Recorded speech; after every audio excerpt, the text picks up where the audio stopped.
Bueno, seguimos aquí en Transición y ahora nos acompaña Carolina Brandaliz. ¿Cómo estás? Bien, muy bien, Alberto. ¿Cómo estás? Muy bien, Carolina es candidata por, ¿cómo es el nombre de la lista final? Unidad Porteña Unidad Porteña, nunca me acuerdo el nombre de la es lista. un frente que estaba compuesto en las PASO por tres listas, una que era Unidad Ciudadana, de la cual yo formaba parte, ahora Buenos Aires, la lista que formaba parte Guillermo Moreno. Así que en octubre, digamos, vamos a confluir como frente, que es Unidad Porteña. Vi que estás muy activa estos días con actividades de género también, porque Carolina es la secretaria del área de género de UT Cetera, UTCT. exactamente, sí. Hay un anuncio seguramente. Mañana creo que estás en algún panel, ¿no? ¿Estás libre? Mañana vamos a hacer un panel, un foro de mujeres que van a formar parte varias compañeras con distintos recorridos, compañeras que son partes del colectivo Ni Una Menos, compañeras que vienen de AMAR, del Sindicato de Trabajadoras Sexuales, compañeras que vienen del sindicalismo, de trabajar mujeres y trabajo, así que vamos a tener un panel de tales características a las 3 de la tarde en un teatro en el Abasto. ¿Qué teatro? Se llama... Ah, bueno, no era por no hacerle publicidad. Es que dejamos en claro que no hay censura. Bueno, ¿cómo ves las elecciones generales en este contexto tan particular que se está definiendo? Bueno, vemos que hay un empeoramiento en las condiciones de vida de todos, de todas, de cada uno de nosotros, respecto a las cuestiones económicas, que nos cuesta mucho seguir dándonos el gustito para los trabajadores formales de ir a comer, de ir al cine, todas aquellas cosas que habíamos logrado que fueran parte de la costumbre de nuestras vidas durante una década prácticamente, y bueno, y ni hablar de aquellos laburantes que se cayeron del mapa, que no, digamos, perdieron esa changa, que perdieron justamente el trabajo a partir del consumo de los sectores medios, de los trabajadores formales. Por lo tanto, muchas dificultades respecto de eso. También es cierto que hay un cuco construido por parte de los medios masivos de comunicación respecto de lo que hemos vivido, entonces hay un sentido común que manifiesta no querer esto, pero tampoco querer lo anterior. Entonces, bueno, en eso estamos tratando de conversar con los porteños, con las porteñas, no solamente una reflexión o promover una reflexión sobre si está mejor, si está peor, cómo la está pasando, qué es lo que está viviendo respecto de su bolsillo, de su capacidad de consumo, de su salario, de su heladera, sino incluso también respecto de la democracia que estamos viviendo, respecto de la desaparición de Santiago Maldonado, respecto de un montón de cuestiones como incluso la represión a la protesta social, de las 30 escuelas medias tomadas en la ciudad de Buenos Aires, un montón de cuestiones que hacen a la falta de consenso como gobierno que impulsa Cambiemos. ¿Vos pensás que esos temas son temas que convencen al porteño para votarte? La verdad es que son temas de los cuales uno promueve cierta conversación, cierto debate.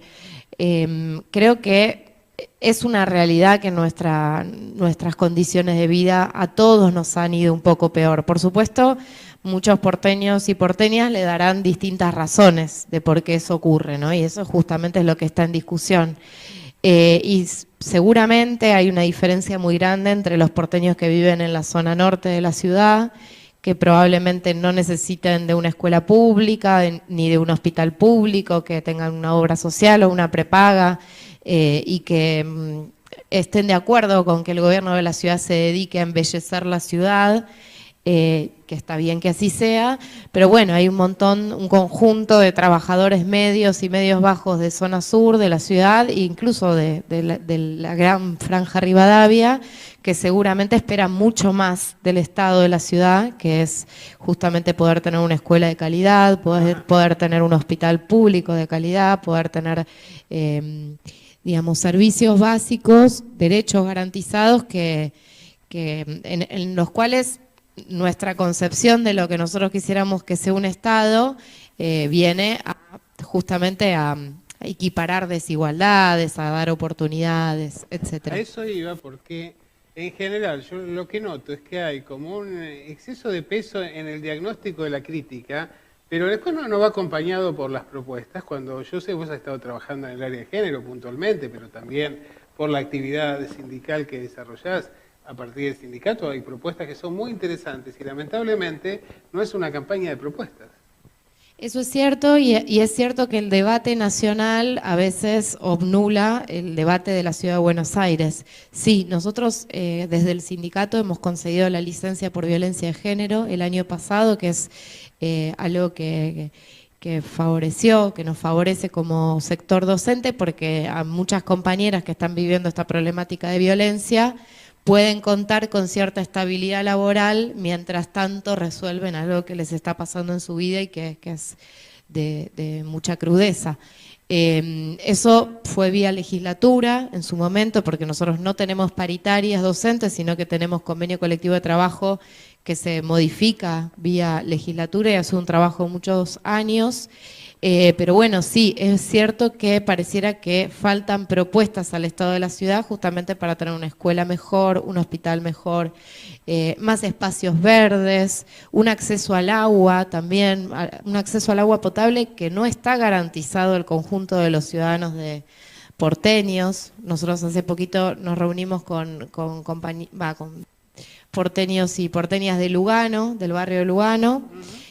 Allí nos manifestaban que a través de las organizaciones sociales obtenían agua potable, pero que en los barrios, en las villas de la ciudad, incluso no está garantizado el acceso al agua. Lo mismo pasa en el playón de Chacarita, que nos manifestaban exactamente el mismo problema, porque hay una empresa que en lugar de concebirnos como ciudadanos de derecho, nos concibe como consumidores, y hay un Estado que en lugar de ponerse muchas veces en el lugar u oficiar un trabajo en función de una mejor vida para los porteños y las porteñas, oficia un trabajo más en función de garantizar mayor ganancia a las empresas. A ver, en un minuto, ¿por qué tendría que votarte el porteño?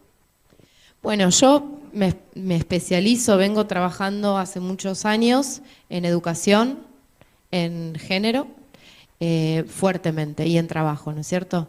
Respecto de mujeres y trabajo, hay un montón de cuestiones para resolver que hace a las desigualdades que las mujeres tenemos a la hora de desarrollarnos plenamente en términos laborales. En la Ciudad de Buenos Aires faltan 11.000 vacantes para niños y niñas, y eso sobrepesa sobre el desarrollo laboral de las mujeres, porque somos nosotras las que tenemos que hacernos cargo de los cuidados de los niños y las niñas y ancianos, porque no hay un Estado que garantice eso y porque culturalmente lo terminamos resolviendo nosotras, a pesar de que no podamos concursar, a pesar de que no podamos ascender. Entonces hay que impulsar una ley de emergencia en la Ciudad de Buenos Aires que exija al gobierno de la ciudad construir escuelas maternales y de nivel inicial para resolver esta problemática que es muy latente y transversal a las mujeres trabajadoras de la Ciudad de Buenos Aires. Eso por un lado. Por otro lado, tenemos un problema muy grave actualmente en las escuelas medias de la Ciudad de Buenos Aires. Hay 30 escuelas tomadas. Los estudiantes están manifestando un descontento muy grande por un proyecto que no se oficializó. Lo cierto es que se habla de un PowerPoint misterioso que circula por las escuelas.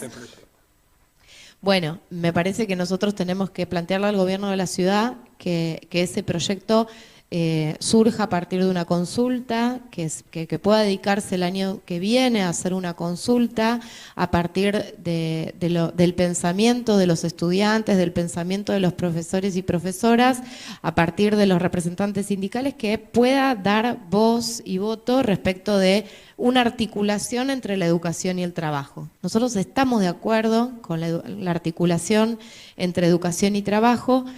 Nosotros quisiéramos un trayecto de formación que les sirva a los estudiantes. Eso es fundamental, que no sea solamente en función de los intereses de las empresas, sino que les sirva fundamentalmente a los estudiantes. Cualquier madre, cualquier padre quiere que su hijo vaya a la escuela y que aprenda a vincularse con el mundo del trabajo, por supuesto, pero eso no va a suceder si se desarrollan pasantías gratuitas como cajero en un supermercado.